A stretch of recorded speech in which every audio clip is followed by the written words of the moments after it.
Hello, we have Easter weekend coming up this weekend, and I thought I would create something to brighten up the front door, making use of all of the lovely blossom that we have around at the moment. I've not done this before, so I'm not quite sure what's going to happen. I've got a leftover wreath frame from Christmas. I have some mossing wire. I have got quite a lot of birch that I am going to use to create a base, using the fronds to blend in with the blossom branches. So hopefully I create something that is quite colourful, that doesn't resemble a Christmas wreath. We're talking about a spring wreath at this point in time. So if we haven't met before, I'm Nicola. I like to grow cutting flowers and dry them and create something with them, and this channel is all about the processes involved in all of that. So it's a bit of a mishmash of gardening and floristry. And now I have my new studio, then I'm hoping there'll be a bit more floristry than there has been in the past. The blossom has been around for a few weeks now, so some things have come and gone. The wreath is going to be on a dry bed, so it will not be watered. So I do not anticipate that this wreath, the flowers, will hang around for long. But it's Easter at the weekend, so as long as it makes it through Easter, then I'll be fine. And I will have made use of whatever blossom we've got going. Yesterday we had quite a windy day after a couple of weeks of good warm weather, and so blossom is everywhere on the ground. So I just thought, before it all blows away, I'll just try and capture something of this season. So let's start.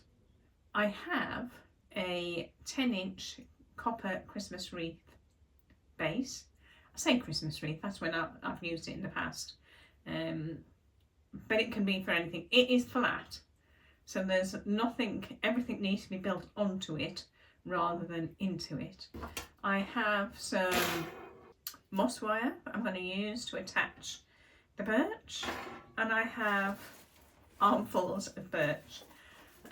This bit is the bit that I'm not quite sure how it's going to go.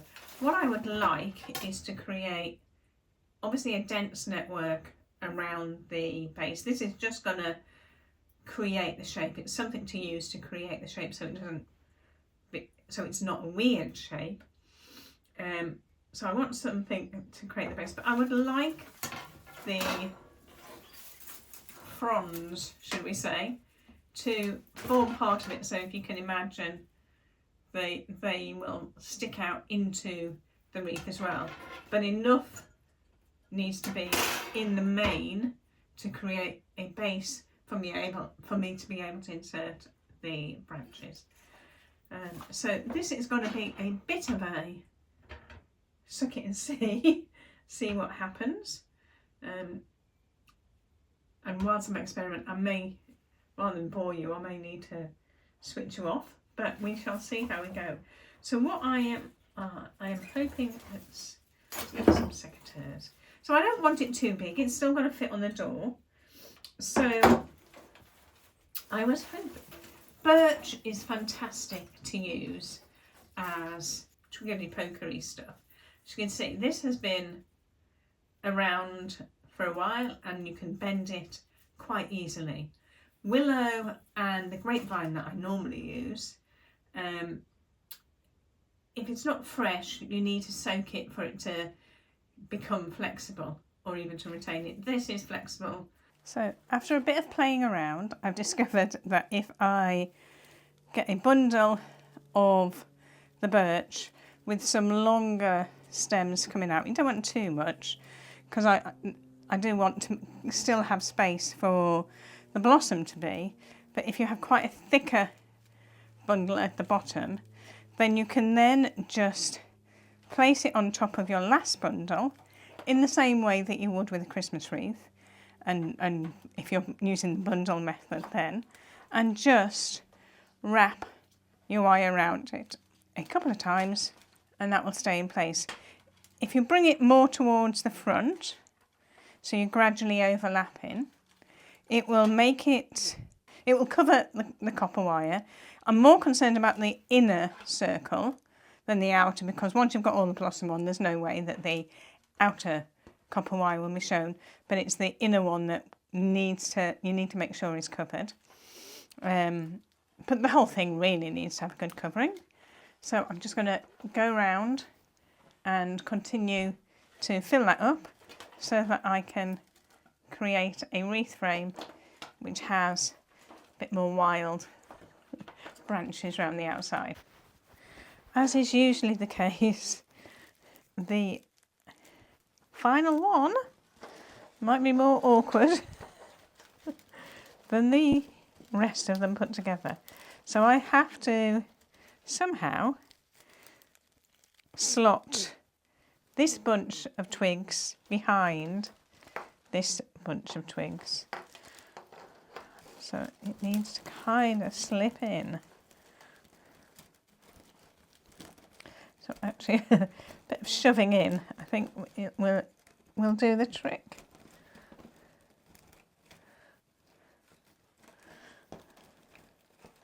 And then get the wire to finish off.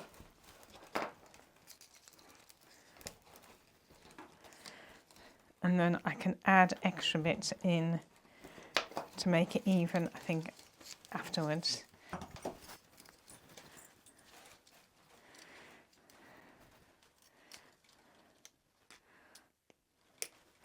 Cut off a length. And then, so just make a kind of knot as best you can so that everything remains tight. Right, let's have a bit of a clear up so we can see where we are.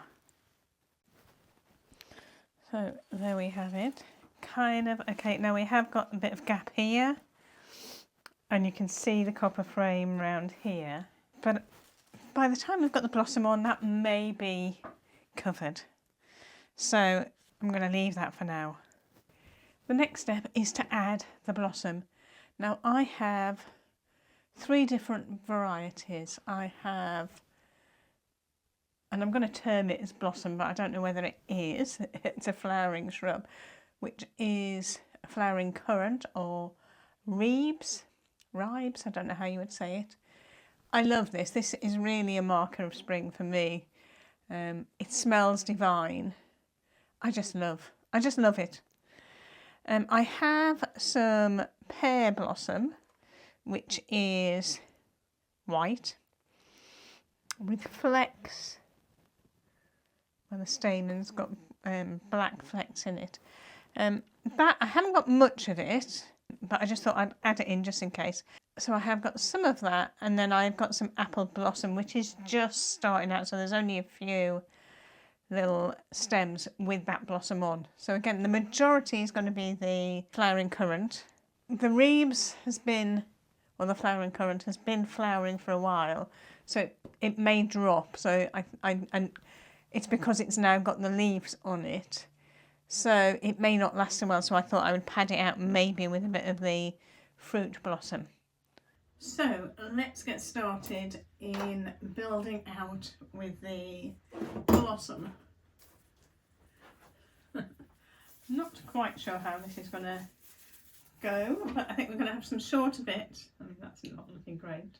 Shorter bits and longer bits, but obviously I don't need it to be that long. Just, I guess, the size of the strands of the birch will be sufficient, really. So let's trim these end bits off. They may come in, but they're looking a bit straggly. And I would say we need to cut that at about that sort of length. So let's get a few ready and see where we are from there. Right. So I just loosely cut those off, and I'm gonna swap that from the secateurs. to my snip so I can get a nice accurate point. So this is where you need to create a point. So if you cut it at an angle, and that point is nothing more than being able to plonk it in. Make sure that it slots in firmly, and then just carry on adding to it. Now, useful not to have too much foliage at the base. What we want to do is make sure that it's all going in the same direction.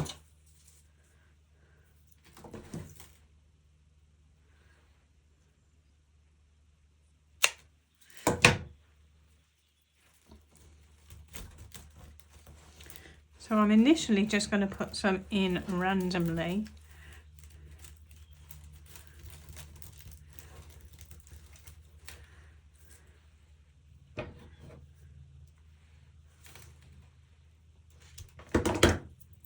And see where we end up.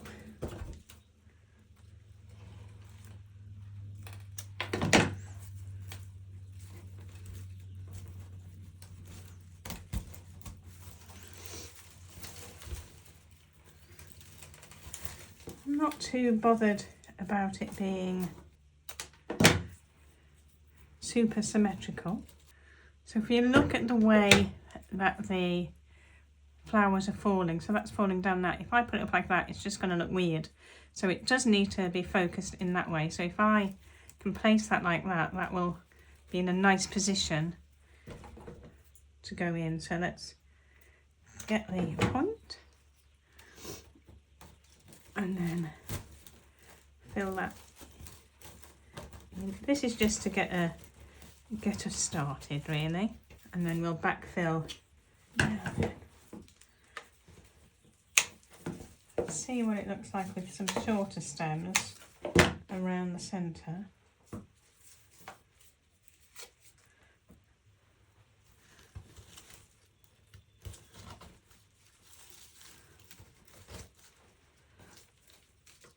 Might be too much and I might just remove them.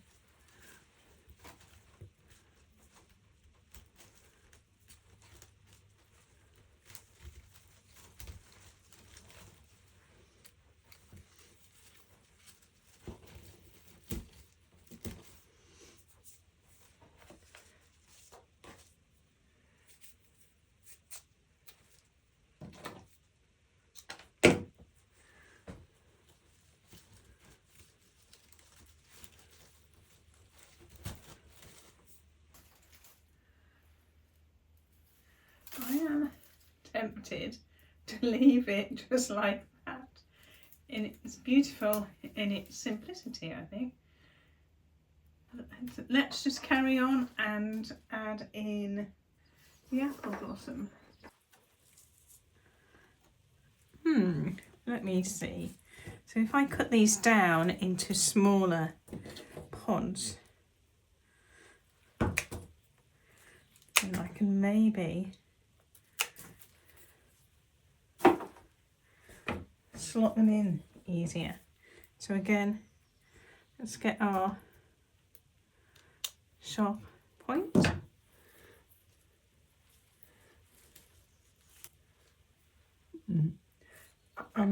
This would be nice if they opened up, but I suspect that won't be the case.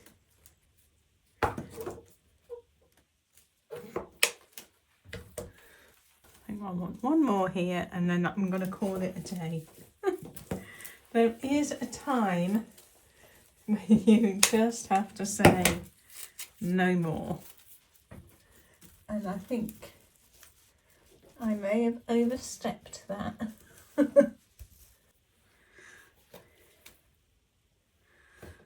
Right, let's see what that looks like. Okay, I think we have it. I don't know where I would say the top is. Let me get some, cut a bit of wire off so I can hang it up. What I do need in here is a nice convenient hook.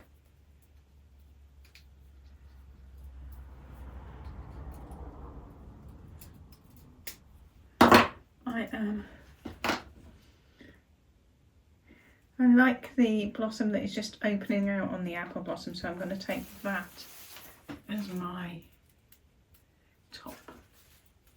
And then you can look down at the apple blossom.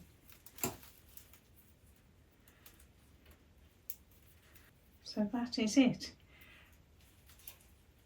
Something you can easily do yourself for Christmas, for Easter. Really just 3 materials, although you can get away with 2.